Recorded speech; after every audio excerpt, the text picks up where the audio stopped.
let's talk about a normal laptop, notebook, whatever you want to call it. So what happens is it comes with a normal password. Okay, when you put your password in, most of us believe that our computer is protected. Now, the thing is that the reality is that it's not. And why is that? Because the password locks the software that's running, and the software that's running is usually your iOS or your Windows operating system. Now what do you do is, if you see a laptop or if you steal a laptop, you turn it upside down, you open 4 screws, you take the hard drive out and you put it into another machine. Okay, so the password is still active, because if you put that machine on, you still can't access it, but the hard drive is not password protected. So the first thing you can do, and one of the many things you should be doing, is ensuring that you have the relevant encryption or password for the hard drive. So when you're opening your laptop or your notebook, you should have at least 2 passwords. And that's one of the ways. The other ways is to ensure that the administrator privileges are set correctly on that machine. What do I mean? I mean that it should not take in unencrypted flash drives, because that's another way personal information can be accessed, right? You step out of the room, your laptop is open, someone comes in there, and they access it, you know.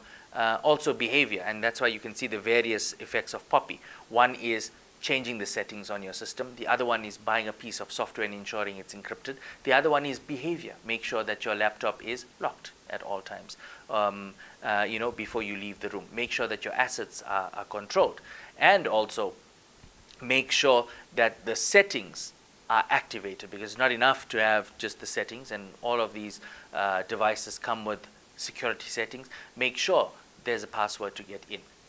Make sure you use your encryption if you have the software. Make sure you're using the antivirus that has been provided with the machine, and make sure you don't let anyone unauthorized to access that machine, because in the end, the user or the owner of that device will be responsible.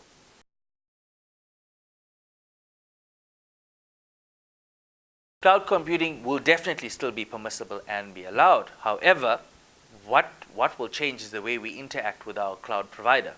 At the moment, when we engage a cloud provider, we leave it to them. We're not really interested in what they do and how they do it. All we know is that it's in the cloud and it's accessible on our devices. In the future, if you put your information in there, you have a right to ask whether you comply with POPI, and you can have access to information regarding how they process, store, delete information, and deal with your information. Right. So that's a relationship between a B2C, or a business to consumer.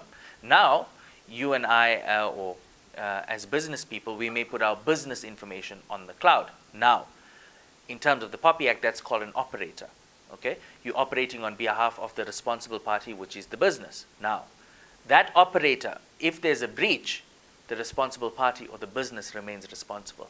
Therefore, you need to have the right contractual arrangements between the two parties. It won't stop the penalties in terms of the POPI Act being effective or being implemented on the responsible party for a breach. But what you need to do is then have the relevant, or have the right of recourse against the cloud provider. In other words, if there's a breach, you need to be able to claim damages.